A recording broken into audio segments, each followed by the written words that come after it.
Bonjour Patrick, comment vas-tu? Bonjour Phil, ça va, merci. Toi aussi? Oui, ça va, merci. Alors, nous avons parlé des États-Unis la dernière fois dans notre vidéo 43 et nous avons commencé par cette idée que l'image des États-Unis n'est pas bonne en réalité, parce que on a tendance à penser que les États-Unis sont libres et même aux États-Unis, l'image n'est pas bonne. C'est pas que en Europe, dans le reste du monde. Euh, c'est vraiment une image qui est un petit peu erronée des États-Unis comme un pays libre.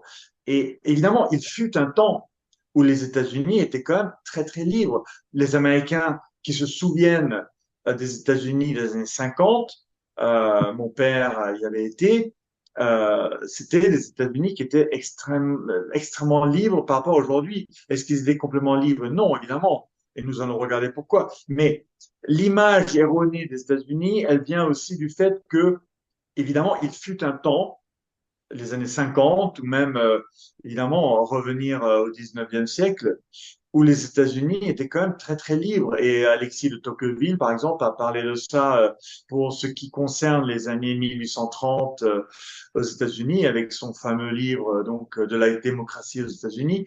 Euh, donc je pense que l'image erronée des États-Unis, elle vient en partie du fait que, comme on avait dit dans la vidéo antérieure, la liberté elle-même n'est pas tout à fait comprise. Et deux, le fait que les États-Unis, effectivement, étaient même très libres il y a un certain temps, et même très libres il n'y a pas si longtemps. Très peu d'intervention en réalité de l'État dans la vie d'un citoyen jusqu'aux années 50. Euh, les impôts réels payés étaient quand même très faibles. Il y avait très peu d'entraves à la libre entreprise.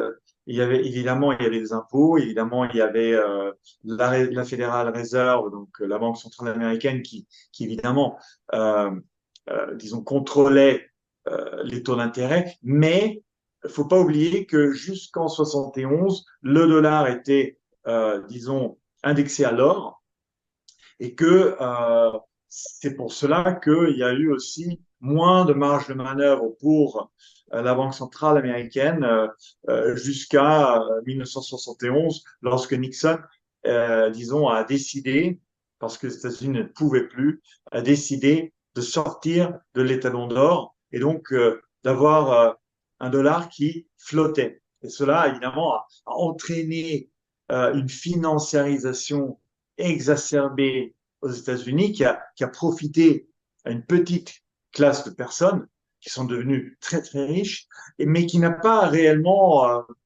tant profité à la classe moyenne, euh, même s'il y, avait, il y a évidemment beaucoup de mobilité sociale aux États-Unis, mobilité géographique et mobilité sociale. Donc la liberté, quelquefois, elle est tout à fait associée à cette disons, cette mobilité. Nous voyons, nous, en tant que libéraux, la liberté un peu différemment parce que nous faisons référence à l'État. Et dans le cadre des États-Unis, il s'agit donc de l'État, disons, des 50 États, mais également de l'État fédéral. Euh, mais évidemment, ce concept Hollywood aussi, hein, de liberté aux États-Unis, parce qu'on peut aller où on veut, on peut aller travailler où on veut, on peut bouger où on veut, d'État en État, euh, elle est très attirante. Mais voilà, donc c'était pour dire qu'il y a quand même une image de liberté qui est en partie vraie, mais il faut quand même rester critique. Et il faut surtout rester critique aujourd'hui, parce que les États-Unis se sont transformés, comme je viens de dire, avec le dollar, mais pas seulement. Elle est devenue militarisée, et on voit aujourd'hui des vidéos qui sont absolument insensées, qui étaient impossibles dans les années 50-60, où la police est extrêmement agressive envers des simples citoyens, euh, normalement présumés innocents.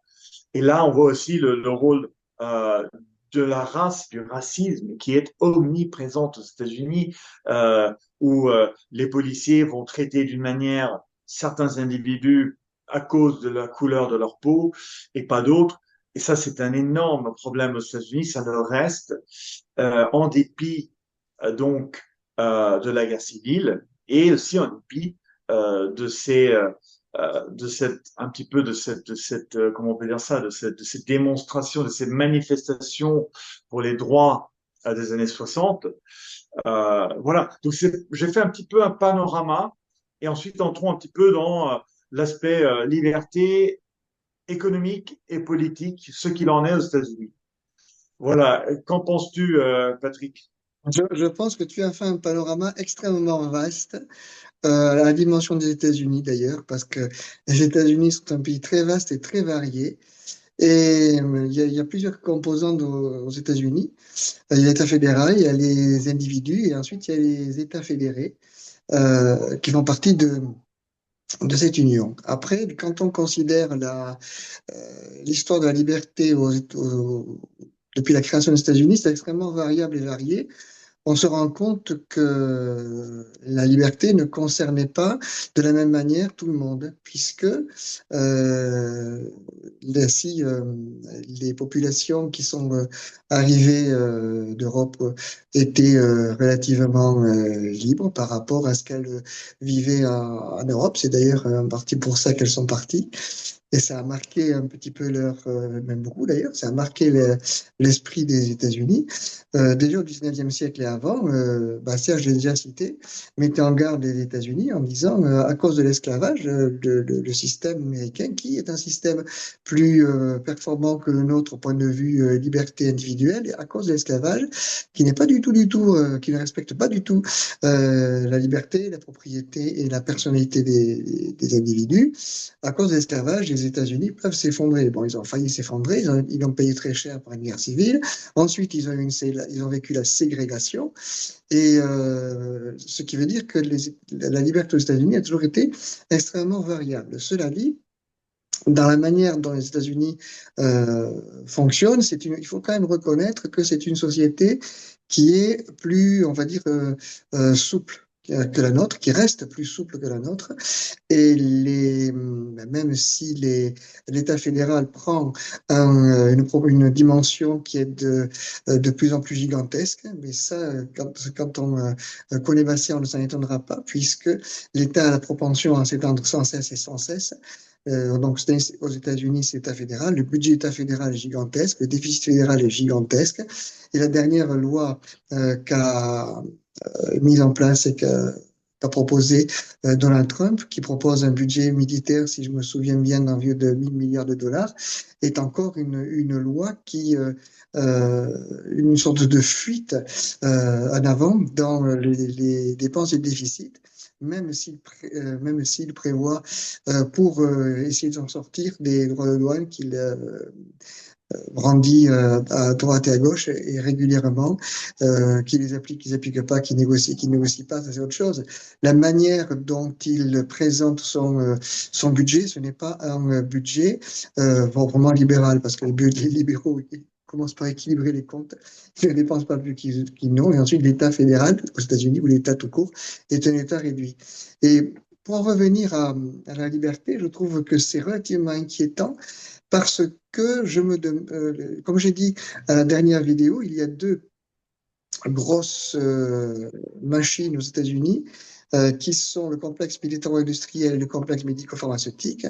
Et quand on regarde la manière dont Trump est en train ou a augmenté son budget militaire, etc., je me demande s'il n'est pas en train de céder au complexe militaro-industriel. Et ça fait évidemment, ce n'est pas du tout libéral et ce n'est pas du tout, non pas qu'il faille pas se défendre, hein, mais ce n'est pas du tout libéral et ce n'est pas du tout, comment ça s'appelle, performant. Il y a peu de chances que ce soit performant au niveau de l'économie, on va dire, euh, microéconomique, parce que si j'ai du mal à imaginer que le complexe militaro-industriel tire toute l'économie des États-Unis avec, dans le contexte actuel, avec la dette, avec la situation de l'économie réelle et avec la situation mondiale telle qu'elle est. J'ai du mal à voir ça, à moins qu'il y ait, ce n'est que le sénateur Graham qui va absolument sanctionner davantage la Russie, à moins qu'il nous prépare très tranquillement une guerre. Mais je ne sais pas du tout où c'est que ça va aboutir, cette histoire. Cette histoire de la manière dont la politique évolue ne me paraît pas, on va dire, rassurante. Après, bon, je n'ai pas toutes les informations de là où je suis, hein. Je n'ai pas toutes les informations.